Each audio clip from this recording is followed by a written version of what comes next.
ನಮಸ್ಕಾರ ವೀಕ್ಷಕರೇ, PNCIB ನ್ಯೂಸ್ಗೆ ಸ್ವಾಗತ. ಪತ್ನಿಯಿಂದ ಮಾನಸಿಕ ಕಿರುಕುಳ, ಮನೆಯಿಂದ ಹೊರಹಾಕಿದ್ದಾರೆ. ನ್ಯಾಯಕ್ಕಾಗಿ ಪುರುಷರ ಹಿತರಕ್ಷಣಾ ಸಮಿತಿಯ ಮೊರೆ ಹೋದ ವ್ಯಕ್ತಿ.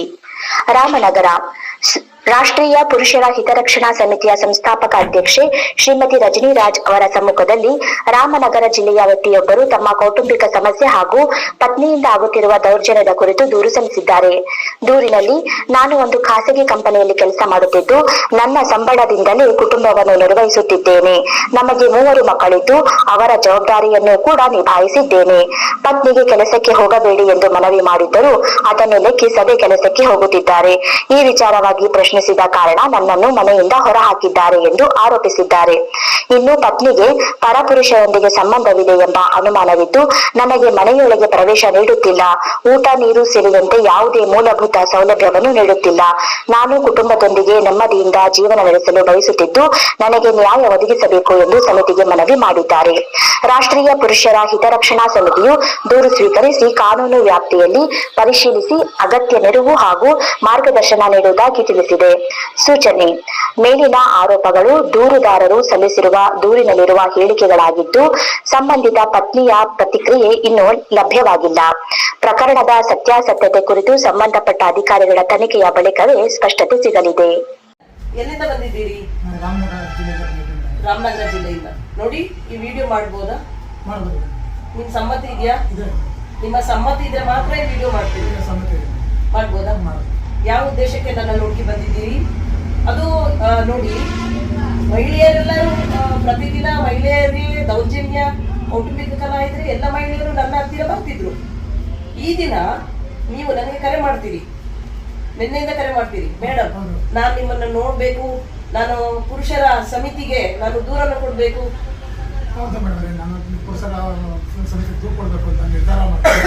ನನ್ನ ಹುಡುಕಿ ಬಂದಿದ್ದೀರಿ,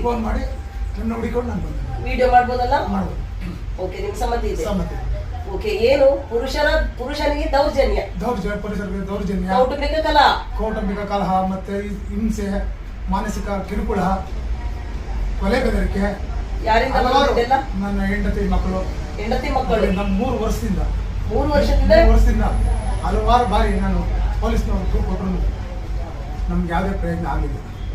ಠಾಣೆಗೆ ಹೋಗಿ ದೂರ ಕೊಟ್ಟಿದ್ರಿ, ಈ ತರ ಅನ್ಯಾಯ ಆಗ್ತಿದೆ ಅಂತ ಹೇಳಿ ಕೊಟ್ಟರು, ನಮ್ಗೆ ಯಾವ್ದು ನ್ಯಾಯ ಸಿಗಲಿಲ್ಲ. ನ್ಯಾಯ ಸಿಗ್ಲಿಲ್ಲ. ಆಮೇಲೆ ನನ್ನ ತಪ್ಪಿದಷ್ಟು ಮಾಡಿದ್ರು. ಯಾರು? ಪೊಲೀಸರು ನನ್ನೇ ತಪ್ಪಿದಷ್ಟು ಮಾಡಿದ್ರು. ಯಾಕೆ ಕೂತ್ಕೊಂಡು ವಿಚಾರಣೆ ಮಾಡಲಿಲ್ವಾ ಅವರು?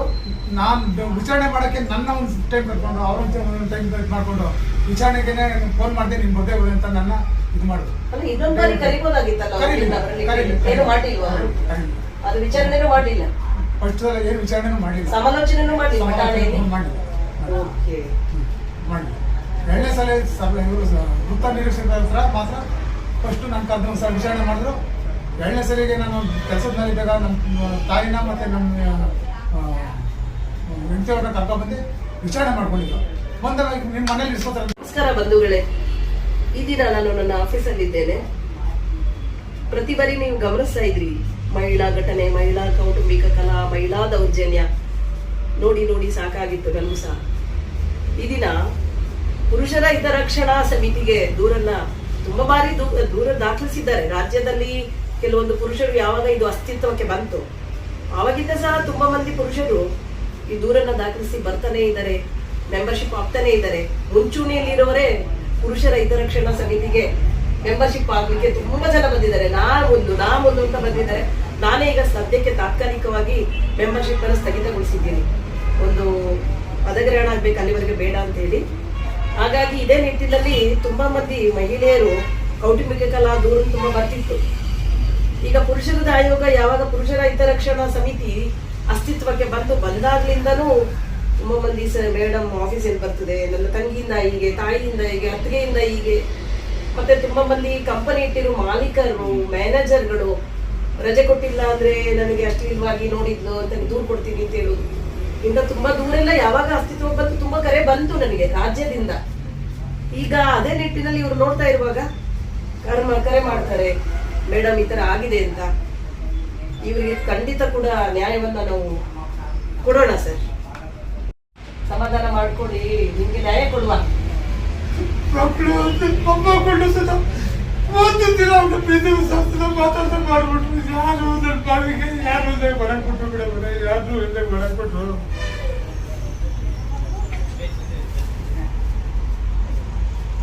ಸಮಾಧಾನ ಮಾಡ್ಕೊ, ನೋವಾಗ್ತದೆ ನಮಗೂ ಸಹ. ನೀವೆಲ್ಲ ತ್ಯಾಗನೂ ಮನೆಗೋಸ್ಕರ ಮಾಡಿದ್ದೀರಿ. ಎಲ್ಲ ಪ್ರತಿಯೊಂದು ನಂದು 10 ರೂಪಾಯಿ ಬಿಡ್ಕೊಳ್ಳೋದು ಎಲ್ಲಾದ್ರು ಹಾಕಿರೋದು ಮಠ ಅಂತ ಎಲ್ಲ ಮಾಡಿದ ಬೆಳೆ ಬರೀ 10 ರೂಪಾಯಿ ನಂದು ಅಂತ ಮಾಡಿಕೊಳ್ಳಿಲ್ಲ. ಸಾಲ ಸೋಲ ಮಾಡಿ ಎಲ್ಲ ಸಾಲಕ್ಕೂ ನನ್ನ ತೆರಳಾಗ್ಬಿಟ್ಟು ಇವತ್ತು ನನ್ನ ದೂರ ಮಾಡ್ಬಿಟ್ಟು ಇವತ್ತು ಆರಾಮಾಗಿ ಅವ್ರವ್ರೆ ಎಲ್ಲ ಸಾಲ ಸುಳಿಗೆ ಸಿಕ್ಕಾಗ್ಬಿಟ್ಟು ನಾನು 500 ಹತ್ರ ಸೇರಿದೆ ಗೇದಿ ಸಾಯ್ತಾ ಇದ್ದೀನಿ ಮೇಡಮ್. ಸಮಾಧಾನ, ನಿಮ್ಗೆ ನ್ಯಾಯ ಖಂಡಿತ ಕೊಡ್ತೀನಿ. ನಾನು ನಿಮ್ಮ ಹೆಂಡತಿಗೆ ಕರೆ ಮಾಡಿದ್ದೀನಿ, ಅವ್ರು ಬರ್ತೀನಿ ಅಂತ ಹೇಳಿದ್ದಾರೆ ಕೌನ್ಸಿಲಿಂಗಿಗೆ. ಬಂದಾದ್ಮೇಲೆ ಅವ್ರು ಮಂಗಳವಾರ ಬರ್ತೀನಿ ಅಂತ ಹೇಳಿದ್ದಾರೆ. ಮಂಗಳವಾರ ಬರ್ಲಿ ಅವರು, ನಾನು ಅವ್ರ ಜೊತೆ ಫ್ಯಾಮಿಲಿ ಜೊತೆ ಮಾತಾಡ್ತೀನಿ. ಮಗಳು ಕರ್ಕೊಂಡು ಬರ್ತೀನಿ ತಾಯಿಯನ್ನಂತ ಹೇಳಿದ್ದಾಳೆ. ಅವ್ರು ಬರ್ಲಿ, ನಿಮ್ಮ ತಾಯಿ ಮತ್ತೆ ಮಗಳು ಇಬ್ಬರು ಬರ್ಲಿ. ಬಂದು ಕೂಡಲೇ ನಾವು ಏನಾದ್ರೂ ಒಂದು ಡಿಸೈಡ್ ಮಾಡುವ. ನಿಮ್ಗೆ ಹೊರಗಾಕದೇ ಇರೋ ತರ ನಾವು ಸೆಕ್ಯೂರ್ ಕೊಡ್ತೇವೆ ನಿಮಗೆ, ಅರ್ಥ ಆಯ್ತಾ? ನನ್ನ ಅಕ್ಕ ತಂಗಿರು ಒಬ್ಬರು ಇವ್ರಿಗೋಸ್ಕರ ಎಲ್ಲಾನು ದೂರ ಮಾಡ್ಕೊಂಡೆ. ಇವ್ರು ಚೆನ್ನಾಗಿದ್ರೆ ನನ್ನ ಕುಟುಂಬ ಚೆನ್ನಾಗಿರ್ತದೆ, ನನ್ನ ಮನೆ ಚೆನ್ನಾಗಿರ್ತದೆ, ಯಾರು ಕಟ್ಕೊಂಡು ಏನು ಅಂತ ಎಲ್ಲ ದೂರ ಮಾಡ್ಕೊಂಡೆ. ಇವತ್ತು ನನ್ನ ಜೀವನ ಹಾಳು ಮಾಡ್ಬಿಟ್ರು ಬೇಡ ಮನೆ ಹಾಳು ಮಾಡ್ಬಿಟ್ರು. ಇರ್ಲಿ, ಸಮಾಧಾನ ಆಗಿ, ಸಮಾಧಾನ ಆಗಿ ಬ್ರದರ್, ಸಮಾಧಾನ ಆಗಿ. ನಿಮ್ಗೆ ನ್ಯಾಯ ಕೊಡುವ, ಖಂಡಿತ ಕೊಡ್ತೀವಿ.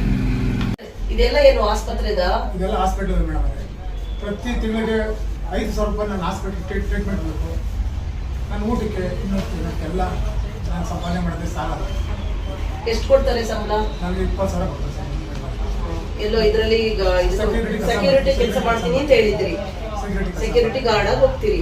ಒಂದೊಂದು ಅನ್ನಕ್ಕೂ ಮೇಡಮರೆ, ಇನ್ನೊಂದು ಅನ್ನಕ್ಕೂ ಅಲ್ಲಿ ಆಗ್ಬಿಡ್ತು ಮೇಡಮರೆ. ನನ್ನ ಜೀವನ ಒಂದೊಂದು ಅನ್ನಕ್ಕೂ ಮೇಡಮ್ ಅಲ್ಲಿ ಆಗ್ಬಿಡ್ತು ನಂದು. ಈಗ ಪ್ರತಿದಿನ ನಿಮಗೆ ಊಟ ಕೊಡೋದೇ ಇಲ್ಲ ಮನೆ? ಇಲ್ಲ ಮೇಡಮರೆ, ನೀರೇ ಕೊಡಲ್ಲ, ಅದನ್ನ ಅಲ್ಲ, ನೀರು ಕೊಡಲ್ಲ ಮೇಡಮರೆ, ನೀರು ಕೊಡಲ್ಲ, ನೀರು ಕೊಡಲ್ಲ ಮೇಡಮರೆ. ಮನೆ ಎಲ್ಲ ನಿಮ್ಮ ಹೆಸರೆಲ್ಲ ಇದೆ? ಅರ್ಧ ನನ್ನ ಹೆಸರಲ್ಲಿದೆ, ಅರ್ಧ ನಮ್ಮ ತಾಯಿ ಹೆಸರಲ್ಲಿತ್ತು. ಅದನ್ನ ಏನೇನು ಮಾಡಿ ಎಲ್ಲ ದಾನಪತ್ರ ಮಾಡಿಸ್ಕೊಬಿಟ್ಟು, ನಿಂದೆಲ್ಲ ಮನೆ ನೀನು ಕಟ್ಟಿಲ್ಲ, ನೀನೇನು ಮಾಡಿಲ್ಲ ಅಂತ ಹೇಳ್ತಾರೆ. ನನ್ನ PF ದುಡ್ಡು, ಬ್ಯಾಂಕಲ್ಲಿ ಲೋನು, ಮತ್ತೆ ನನ್ನ ಪರಿಚಿತರ ಹತ್ರ ಸಾಲ ಸೋಲ ಮಾಡಿ ಮನೆ ಕಟ್ಕೊಟ್ಟೆ. ಅವ್ರ ಹತ್ರ ಯಾವುದೋ 10 ರೂಪಾಯಿ ನಾನು ಆಕ್ಷೇಪ ಮಾಡಿಲ್ಲ. ಎಲ್ಲ ಆದ್ಮೇಲೆ ಆಚೆ ಓಡಿಸಿ ಎಲ್ಲ ಆಚೆ ಅವ್ರ ಹೆಸರು ಬರ್ಸ್ಕೊಬಿಟ್ಟು ನಾನು ಆಚೆ ಓಡಿಸುತ್ತೆ. ಇದೆಲ್ಲ ಮಾಡಿ ಈಗ ಎಲ್ಲಿ ಆಶ್ರಯ ಪಡೆದಿದ್ದೀರಿ? ಈಗ ಅಲ್ಲಿ ಹಳೆ ಮನೆಯಲ್ಲಿ, ಹೊಸ ಮನೆಯಲ್ಲಿ ಹಿಂಗೆಲ್ಲ ಓಡಾಡ್ಕೊಂಡಿದ್ರು.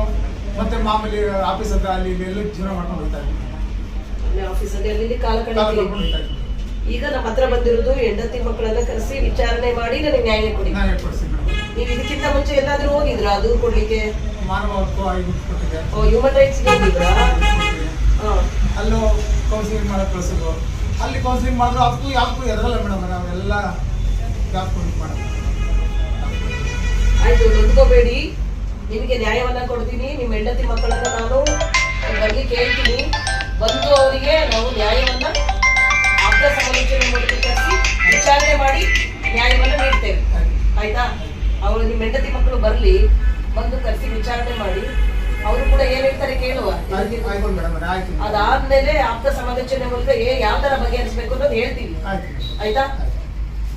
ಅನಾರೋಗ್ಯ ಪೀಡಿತರಾಗಿದ್ದೀರಿ, ಕುಟುಂಬದಿಂದ ನೊಂದಿದ್ದೀರಿ, ನನ್ನ ಹತ್ರ ಬಂದಿದ್ದೀರಿ. ನನ್ನ ಹೆಂಡತಿಗೆ ಬುದ್ಧಿವಾದ ಹೇಳಿ ನನಗೆ ನ್ಯಾಯವನ್ನ ಕೊಡಿ, ಕೌಟುಂಬಿಕ ಕಲಾವನ್ನ ತಿಳಿ ಮಾಡಿ ಎಂದು ನನ್ನನ್ನ ಹುಡುಕಿ ಬಂದಿದ್ದೀರಿ. ಹೇಳಿ ನಿಮ್ಮ ಪ್ರಾಬ್ಲಮ್ ಎಂತ ಹೇಳಿ. 35 ವರ್ಷ ನಾನು ಮದುವೆ ಮಾಡ್ಕೊಂಡು ತಾಯಿ ತಂದೆ ಹುಡುಗಿನ ಜೀವನ ಎಲ್ಲ ಸಾಕಿ ಮಕ್ಕಳು ಮದುವೆ ಓದಿಸಿ ಅವ್ರನ್ನ ಬೆಳೆಸಿ ಅವ್ರ ಮದುವೆ ಮಾಡಿ ಸುಖವಾಗಿರ್ಲಿ ಅಂತ 2 ಮನೆ ಕಟ್ಟಿ ಎಲ್ಲೂ ಹೊರಗಡೆ ಹೋಗಿ ದುಡಿಬಾರ್ದು ಅಂತ ಅಂಗಡಿ ಮನೆ ಮಾಡ್ಕೊಟ್ಟು ಎಲ್ಲ ಮಾಡಿ ನನ್ನ ಜೀವನನೇ ಅವ್ರಿಗೋಸ್ಕರ ಮುಡುಪಾಗಿಟ್ಟೆ. ಆದ್ರೆ ನನಗೆ ಊಟ ಕೊಡೋದಾಗಲಿ, ನೀರು ಕೊಟ್ಟು ನೀರು ಕೈಯಿಂದ ಕಿತ್ಕೊಂಡ್ರು.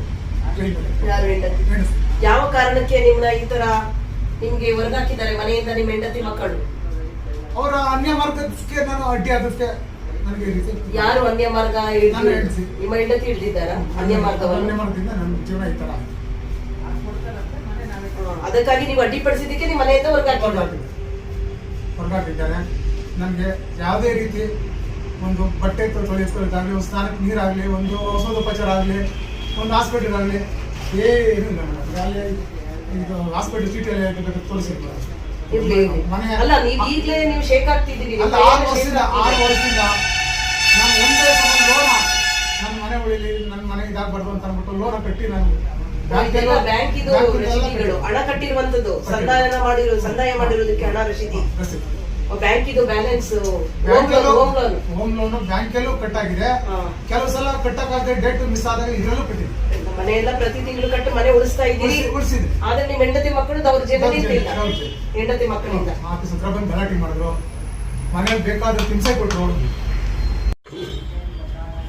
ಸರ್ ಇವ್ರಿಗೆ ಏನಾಗ್ಬೇಕು? ನೀವು ರಿಲೇಟಿವಾ, ಫ್ರೆಂಡ್, ಸ್ನೇಹಿತರು? ಓಕೆ. ಅವ್ರ ಪಾಪ ನೋಡಿ, ನನಗೆ ಅನ್ಯಾಯ ಆಗಿದೆ ಕುಟುಂಬದಿಂದ, ನನಗೆ ನ್ಯಾಯ ಕೊಡಿ ಅಂತೇಳಿ ರಾಮನಗರ ಜಿಲ್ಲೆಯಿಂದ ಮಂಡ್ಯ ಜಿಲ್ಲೆಗೆ ಬಂದಿದ್ದಾರೆ. ಪುರುಷರ ಹಿತರಕ್ಷಣಾ ಸಮಿತಿಯನ್ನ ಅವರು ಎಲ್ಲೋ ಫೇಸ್ಬುಕ್ ಅಲ್ಲಿ ಮತ್ತೆ ಇನ್ಸ್ಟಾಗ್ರಾಮ್ ಅಲ್ಲಿ ನೋಡಿ ನನ್ನನ್ನು ಹುಡುಕಿ ಬಂದಿದ್ದಾರೆ. ನಿನ್ನೆಯಿಂದ ಅವರು ಪಾಪ ಕರೆ ಮಾಡ್ತಾ ಇದ್ರು, ನನಗೆ ನ್ಯಾಯವನ್ನ ಕೊಡಿ ಮೇಡಮ್, ನನ್ಗೆ ಈ ತರ ಆಗಿದೆ, ಹ್ಯೂಮನ್ ರೈಟ್ಸ್ ಹೋಗಿದ್ದೀನಿ, ಠಾಣೆಗೆ ಹೋಗಿದ್ದೀನಿ, ಹೆಂಡತಿ ಮಕ್ಕಳು ಹೊರಗಾಕಿದೆ ಅಂತ. ನಾನು ಅದು ಕೇಳಿದೆ, ಡ್ರಿಂಕ್ಸ್ ಮಾಡ್ತೀರಾ, ಚಟ ಉಂಟಾ? ಇಲ್ಲ. ಬೇರೆ ಅನ್ಯ ಮಾರ್ಗ ಯಾವ್ದಾದ್ರು ರೂಟ್ ಇದ್ರೆ ಅದು ಇಲ್ಲ, ಯಾವ್ದು ಇಲ್ಲ. ಒಂದು ಸ್ಮೋಕ್ ಬಿಟ್ರೆ ಇನ್ನೇನು ಮಾಡುದಿಲ್ಲ. ಮನೆಗಾಗಿ ತ್ಯಾಗ ಮಾಡಿದೆ, ಎಲ್ಲಾ ಮಾಡಿ ಈಗ ಹೊರಗಾಕಿದ್ದಾರೆ. ಠಾಣೆಗೆ ಹೋದ್ರೆ ನನಗೆ ನ್ಯಾಯ ಸಿಗ್ತಿಲ್ಲ, ಅವ್ರ ಪರದೇ ಮಾತಾಡ್ತಾರೆ ಪೊಲೀಸ್ನವರು, ನನಗೆಲ್ಲೂ ನ್ಯಾಯ ಸಿಗ್ತಿಲ್ಲ ಅಂತ ಹೇಳ್ತಾ ಇದ್ದಾರೆ. ನಾನೇನಾದ್ರೂ ಡ್ರಿಂಕ್ಸ್ ಮಾಡೋದೇನ ಸಾಬೀತು ಮಾಡ್ಬಿಟ್ರೆ ನೀವು ಕೊಟ್ಟು ಶಿಕ್ಷೆ ನಾನು ಅನುಭವಿಸ್ತೀನಿ. ಹೆಂಡತಿ ಯಾಕೆ, ಯಾವ ಕಾರಣಕ್ಕೆ ನಿಮ್ನ ಹೊರಗಾಕಿರೋದು? ಅವ್ರ ಅನ್ಯ ಮಾರ್ಗದಿಂದ ನಾನು ಬೇಡ, ಇದು ಒಳ್ಳೆದ ದಾರಿ ಅಲ್ಲ, ನಿಮ್ಗೆ ಇದು ಬೇಡ ಅಂತ ಅಂದ್ಬಿಟ್ಟು ಕಾಲು ಕೈ ಕಟ್ಕೊಂಡಲ್ಲ, ಆ ತಪ್ಪಕ್ಕೆ ನನ್ನ ಹೊರಗಡೆ ಹಾಕಿದ್ರು. ಅದೊಂದು ಮಾತು ಕೇಳಿದಕ್ಕೆ ನೀವು ಹೊರಗಾಕಿದ್ರು. ಕಟ್ಕೊಂಡು ಬೆಳೆದಲ್ಲ, ಕಾಲು ಕಟ್ಕೊಂಡು ಬೇಡ, ಇದನ್ನ ಒಳ್ಳೇದಲ್ಲ, ಸಮಾಜದಲ್ಲಿ ಒಳ್ಳೇದಲ್ಲ, ಮಕ್ಕಳ ಮನೆಗೆ ಶ್ರೇಯಸ್ ಬರಲ್ಲ, ಇದು ಬೇಡ ಅಂತ ಕಾಲು ಕಟ್ಕೊಂಡು ಬೆಳೆದಲ್ಲ, ಅದಕ್ಕೆ ನಾನು ಹೊರಗಡೆ ಹಾಕಿಲ್ಲ. ಕಾಲು ಕಟ್ಕೊಂಡಲ್ಲ, 2 ಕಾಲು ತಬ್ಬಿ ಹೆಂಡತಿಯನ್ನು ನೋಡಿದ್ವಿ ನಾನು, ಅದಕ್ಕೆ ನಾನು ಹೊರಗಡೆ ಹಾಕಿಲ್ಲ. ಮೇಡಮ್, ಇಂಥ ನೊಂದ ಪುರುಷರಿಗೆ ನ್ಯಾಯ ಕೊಡಿಸ್ಬೇಕು, ಅದಕ್ಕಾಗಿ ಬಂದಿದ್ದಾರೆ. ದಯಮಾಡಿ ಪುರುಷ ಹಿತರಕ್ಷಣಾ ಸಮಿತಿ ಇವ್ರಿಗೆ ಒಂದು ನ್ಯಾಯ ಕೊಡಿಸ್ಕೊಡಿ. ಖಂಡಿತ ಸರ್, ಅವರು ಪಾಪ ಹೇಳಿದ್ದಾರೆ, ಅವರಿಗೆ ನ್ಯಾಯ. ನಾನು ಹೇಳೋದ್ರಲ್ಲಿ ಯಾವ್ದಾರ ಒಂದು ಸುಳ್ಳಿದ್ರು ಏನ್ ಶಿಕ್ಷೆ ಗುರಿಪಡಿಸೋದು ನನ್ ಗುರಿ ಆಗತ್ತೆ, ನಾನು ರೆಡಿ. ಖಂಡಿತ ಹೆದರಬೇಡಿ ಬ್ರದರ್, ನಾವಿದ್ದೇವೆ. ನಿಮ್ಗೆ ಖಂಡಿತ ನ್ಯಾಯ ಕೊಡ್ತೇನೆ, ಖಂಡಿತ ನ್ಯಾಯ ಕೊಡ್ತೇನೆ, ಆಯ್ತಾ? ಅಳಬೇಡಿ, ನೊಂದ್ಕೊಳ್ಬೇಡಿ. ಆರೋಗ್ಯ ಕೆಟ್ಟಿದೆ ಅಂತ ಹೇಳ್ತೀರಿ, ತಿಂಗಳಿಗೆ 5,000 ರೂಪಾಯಿ ಮೆಡಿಸನ್ ಬೇಕು ಅಂತೀರಿ, ಮತ್ತೆ ನಿಮ್ ಕೈಯೆಲ್ಲ ಶೇಕ್ ಆಗ್ತಾ ಇದೆ, ಆಯ್ತಾ? ಊರು ಹೊರತಿದ್ದ ಹೋಟ್ಲೂಟ ತಿಂದಿಲ್ಲ, ಜೀವನ ಏನಾಗಿದೆ ಅಂತ ನೊಂದ್ಕೋಬೇಡಿ ಬ್ರದರ್, ನೊಂದ್ಕೋಬೇಡಿ. ಗೊತ್ತಾಯ್ತು ನಿಮ್ ನೋವು, ಗೊತ್ತಾಗ್ತಾ ಇದೆ. ಯಾರಿಗೂ ಬೇಡ, ಇಂಥ ಜೀವನ ಯಾರಿಗೂ ಬೇಡ, ಇಂಥ ಜೀವನ 3 ವರ್ಷದ ಒಂದು ಮಕ್ಕಳು ಮಾತಾಡಿದೆ, 1,000 2,000 ಅವ್ರಿಗೆ ಕಾಲು ಮಾಡಿದ್ರು, ಒಂದು ಫೋನ್ ರಿಸೀವ್ ಮಾಡಿದ್ರೆ ನನ್ನ ಜೀವನದಲ್ಲಿ ನನಗೆ ಯಾರು ಇಂದಿಗೆ ಗತಿ ಮಾಡಿದ್ರು ಬೇಡದರೆ, ಯಾರು ಇಂದ ಗತಿ ಮಾಡಿದ್ರು. ನಿಂತ್ಕೋಬೇಡಿ ಬಿಡಿ. ನೀರ್ ಕುಡಿತೀರಾ? ಕಾಲೇಜ್ಗೆ ಕಸಕ್ಕೆ ಹೋಗಿದ್ದ ಚೂರ ಹೊಲ ಹೋಯ್ತು ಬಿಡೋದು. ಅಳ್ಬೇಡಿ ಬಿಡಿ ಬ್ರದರ್, ಅಳ್ಬೇಡಿ. ನ್ಯಾಯ ಕೊಡುವ ನಿಮ್ಗೆ ಖಂಡಿತ ನ್ಯಾಯ ಕೊಡ್ತೀವಿ, ಅಳ್ಬೇಡಿ. ಸಮಾಧಾನ ಮಾಡ್ಕೊಳ್ಳಿ ಬ್ರದರ್.